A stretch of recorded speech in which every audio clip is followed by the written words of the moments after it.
even Jeremiah. The Lord told Jeremiah, you're going to discontinue. So all of us. It says that in Matthew 25th chapter, this is why the bridegroom tarried, we all slumbered and slept. So every last one of us, we all forgot who we were. We might have pockets of, understanding. You think about Nat Turner. He knew about, the Psalms and stuff about getting over our oppressor. Okay, that Esau was the devil. That's why he had an uprising, but it didn't prevail much because prophecy had for us to be in captivity for a certain amount of time. But again, as a whole, we fell away from who we really were, man. It was beat out of us, man. But so it says, if we shall fall away, the man of perdition shall be revealed. Who's the man of perdition? Esau, man of sin. All right, the so-called white man. Which, we say so-called because it's a term of understanding. We know what we're talking about. When we say Esau, we're saying he's a so-called white man, but it's not skin color. There's a danger about generalization. We're not saying all white people are Esau, because that would be turned away from certain people that might be part elect that might look like Esau. It might look like another nation, But Esau, again, started first with the elite banking families. All right, there's a lot of people on the earth who the Lord hates. When we're going Obadiah, all right, that's prophesied of great, terrible destruction. Okay, what? 2 Thessalonians 2:4, it says, who opposeth and exalteth himself above all that is called the Most High, or that is worshipped, so that he as the Most High sitteth in the temple of the Most High, showing himself that he is the Most High.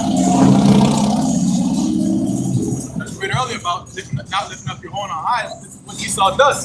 He is pride because he knows he's rejected. He hates the Most High, man. So what's he doing? He's trying to rebel against the Most High, Yahweh Shai, by, again, things he pushes out on the earth, man, giving you license to sin. The Lord said you can't, man and man can't marry. Okay, woman and woman can't marry, but guess what? Esau said, yeah, you can do that. That's what? That's oppose himself against the Most High, Yahweh Shai, man. Above all that is to be worshipped, man. Saying that, ultimately, even worse, I'm God, It says he wants to sit in the seat of the Most High, meaning the authority seat. Like I'm the one who's controlling the universe. I sit in the center. You run everything through me, man. That's the devil's NWO agenda, man. What?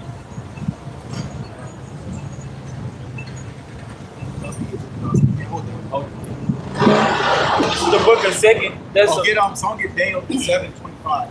It says, he shall exalt himself, oppose himself against the Most High. All right. Goes into those hard things he says, man, speaking lawfully, man. You gotta, because again, there's always depth. Again, we're kind of scratching the surface level. If you go to these breakdowns of Daniels, right, you go into the four beasts, right, which might touch that, but it's only in Daniel 7:25.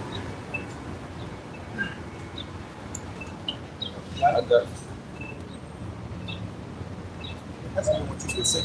7:25. I got you right here. This is the book of Daniel, chapter 7 and verse 25. It says, and he shall speak great words against the Most High, and shall wear out the saints of the Most High, and think to change time and laws, and they shall be given into his hand until a time and times in the dividing of time. Yep. And you go into that Daniel 7 chapter, it mentions a little horn.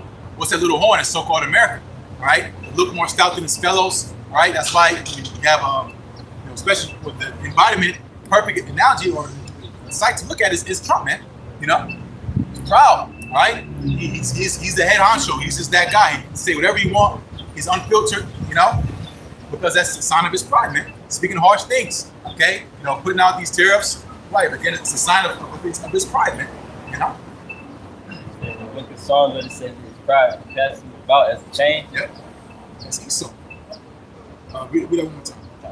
It's the book of Daniel, chapter 7 and verse 25. It says, and he shall speak great words against the Most High, and shall wear out the saints of the Most High. It's yours. And think to change times and laws, and they shall be given into his hand until a time and times and dividing of time. Yep. So wearing out the saints of the Most High. Who are the saints? The Israelites.